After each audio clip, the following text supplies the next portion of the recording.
¿Pa' qué me invitan? El análisis internacional de Ina Afinogénova. Pobreza, desigualdad estructural, lucha contra el hambre, cambio climático, capitalismo, desarrollo económico y guerras por el mundo. Entre ayer y anteayer, la ciudad brasileña de Río de Janeiro acogió la cumbre del G20 con un gran protagonismo de los países del sur global y temas como la inclusión social, la crisis medioambiental y la reforma de la gobernanza en el centro del debate, inesperadamente. Primero, algunos datos sobre el G20. Hablamos de un club de países fundado en 1999 como respuesta a varias crisis económicas y que adquirió especial relevancia a partir de la crisis de 2008. Son 19 los países que forman parte de las principales economías del mundo, así como la Unión Europea y la Unión Africana. Entre las economías de Estados Unidos, China, México o Sudáfrica, el club representa alrededor del 85% del PIB mundial. Acudí a la primera reunión de los líderes del G20 en Washington después de la crisis financiera de 2008. 16 años después, tengo que reconocer que la situación en el mundo está peor. Con este diagnóstico un poco amargo, arrancó el presidente de Brasil, Luis Inácio Lula da Silva, su discurso inaugural en la cumbre. Ya hace 16 años alguien como Javier Gerardo Milei no presidía un país como Argentina. Pero bueno, el mundo definitivamente está peor hoy que en 2008, pero Lula indagó más en el diagnóstico. Habló de la cantidad récord de conflictos armados en el mundo desde la Segunda Guerra Mundial, de los miles de desplazados, de la discriminación social, racial y de género, todos símbolos de una tragedia en común, dijo, y todo resultado, según él, de decisiones políticas erróneas. Así, desde el mismo inicio, animó a todos los presentes a buscar una solución urgente a todos estos problemas. Esto mismo se refleja también en la declaración final: lucha contra el hambre, contra las desigualdades, necesidad de mayores aportes tributarios, fin a las guerras. El lunes se anunció la creación de una alianza global para luchar contra la pobreza y el hambre, un broche de oro a la cumbre presidida por un país que salió brevemente del mapa de hambre de la ONU por unos años gracias a sus políticas de redistribución de la riqueza. Fueron muchos discursos, muchas reuniones bilaterales y varios momentos que dieron carnaza para memes, el saludo entre Lula y Milei de lo más destacado. Pero si tuviéramos que centrarnos un poco, ¿qué destacaríamos? Primero, y por eso arrancamos hablando del protagonismo del sur global, es el desempeño y la recepción que ha tenido la presidenta mexicana, Claudia Sheinbaum, lo adelantábamos en el editorial. Segundo, el desempeño y la recepción de Javier Milei. El periodista Alejandro Berkovich sentenciaba ayer en su programa que el presidente argentino pasó de león a gatito en estos 2 días. Ya les explicaré las razones. Y tercero, la declaración final en torno a la cual hubo muchas especulaciones previas y cuya redacción definitiva indignó a varios. Vamos por partes.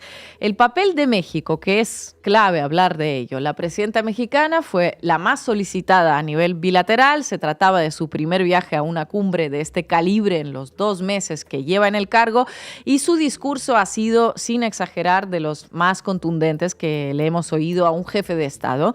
Gustavo Petro nos tiene acostumbrados ya a discursos que resuenan y que llevan a los foros internacionales los problemas reales que nos afectan a todos nosotros. Bueno, pues ahora se le suma Claudia Sheinbaum y es toda una declaración de intenciones por parte de México y el lugar que busca ocupar el país a nivel internacional. Un lugar destacado. Estamos hablando del mayor país hispanohablante del mundo, que según el FMI ya es la 12ª mayor economía global, por encima de países como Corea del Sur, Australia o España.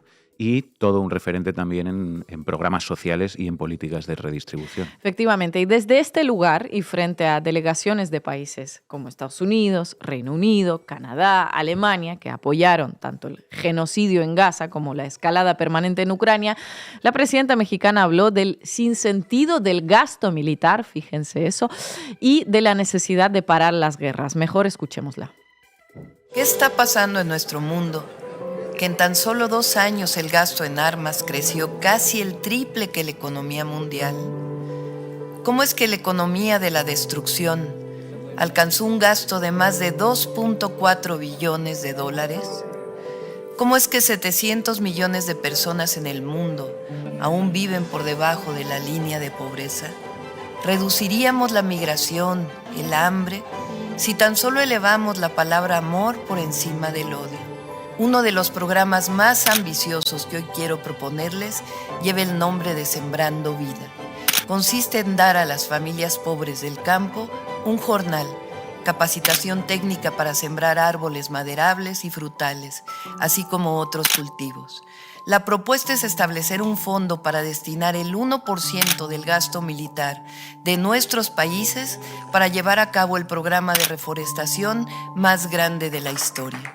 Significaría liberar unos 24,000 millones de dólares al año, 12 veces lo que ya destina México, para apoyar a 6 millones de sembradores de árboles que reforestarían 15 millones de hectáreas, algo así como 4 veces la superficie de Dinamarca, toda la superficie de Guatemala, Belice y El Salvador juntos.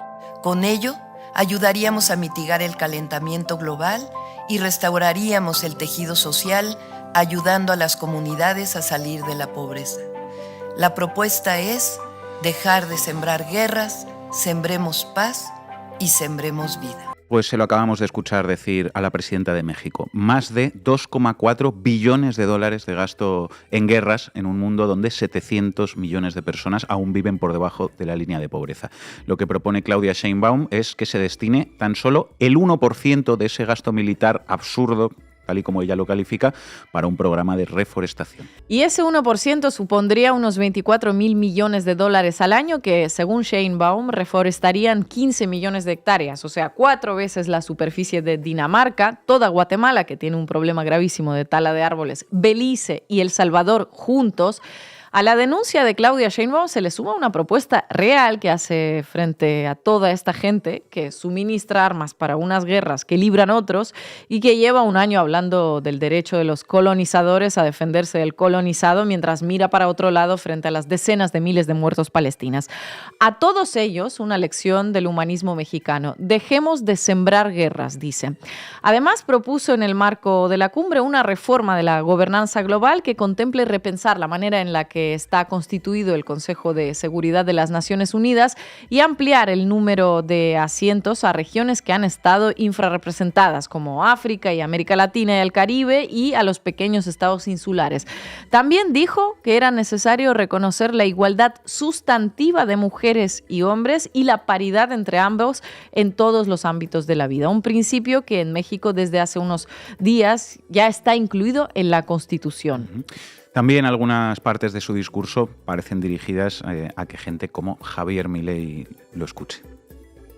A nuestro pensamiento le llamamos el humanismo mexicano y a nuestro modelo la economía moral. Quedó atrás el dogma de fe neoliberal, de que el mercado resolvía todo. Quedó demostrado que era absurda la teoría de que regando arriba gotearía abajo.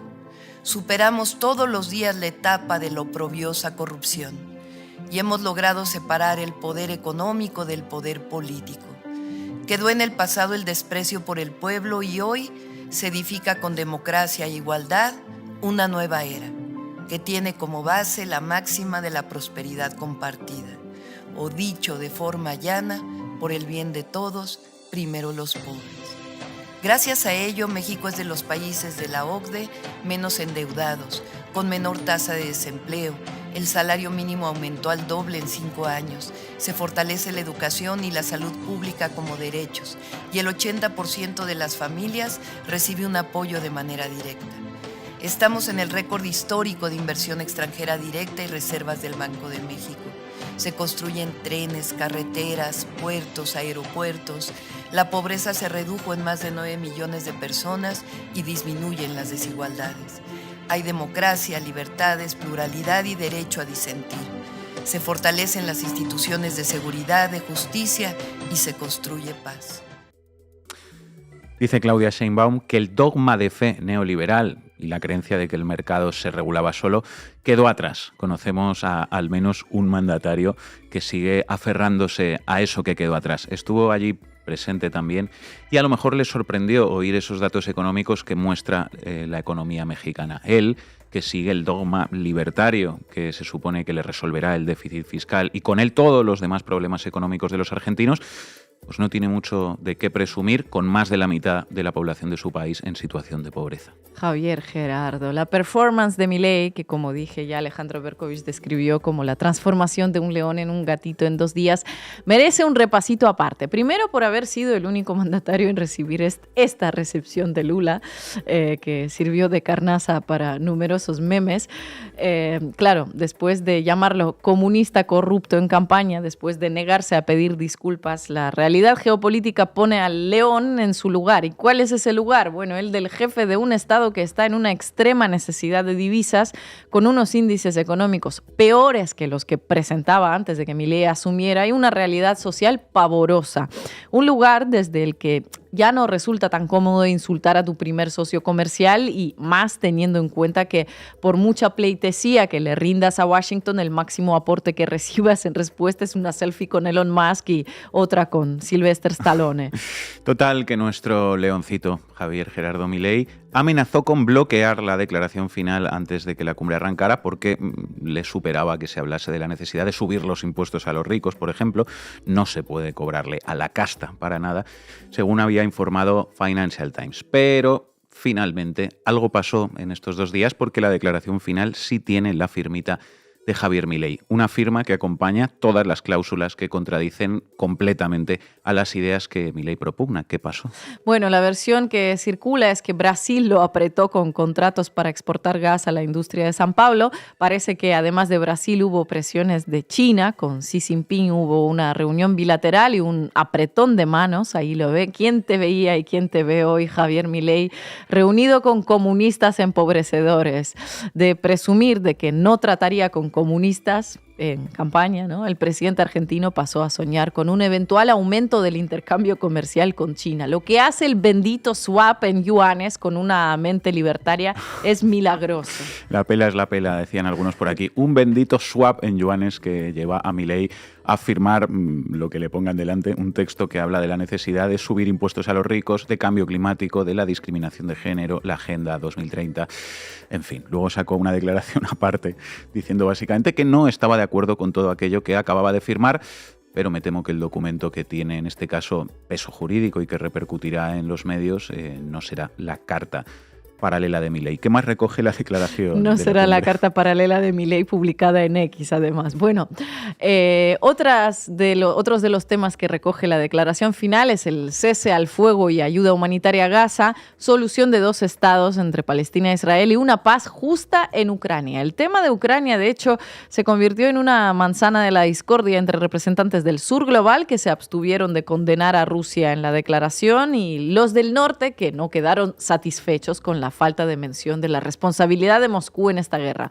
Con las formulaciones referentes a Gaza no se han puesto tan exigentes, eso sí. Al final tuvieron que conformarse con lo que había en el texto porque unas frases más contundentes no habrían recibido la luz verde de China, según filtraciones mediáticas. China, al igual que con Milei, pues poniendo las cosas en su sitio, o más bien recordando que la realidad geopolítica está por encima. Bueno, ¿y para qué servirá esta declaración? Pues bueno, suponemos que para lo mismo que todas las anteriores, para nada. Viendo los efusivos abrazos de Lula con Macron o las sonrisitas con Meloni, gente que defiende con más o menos fervor similares intereses a los que defienden Milei o Bolsonaro, pues no esperamos gran cosa de otra reunión de poderosos cargada de buenas intenciones, pero con escasos o nulos resultados.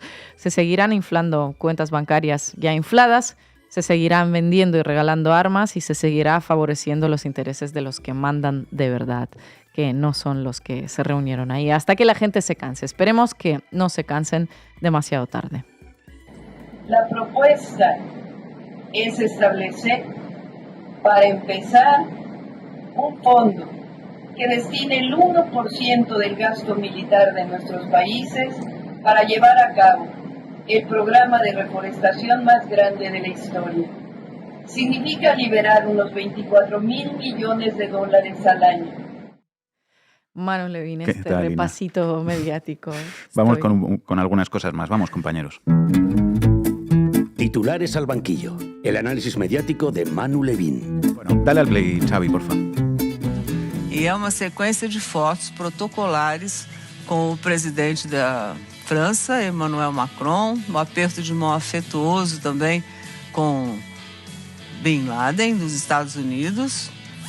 Joe Biden. Joe Biden. É. Tô bem doida mesmo, logo cedo. Joe Biden.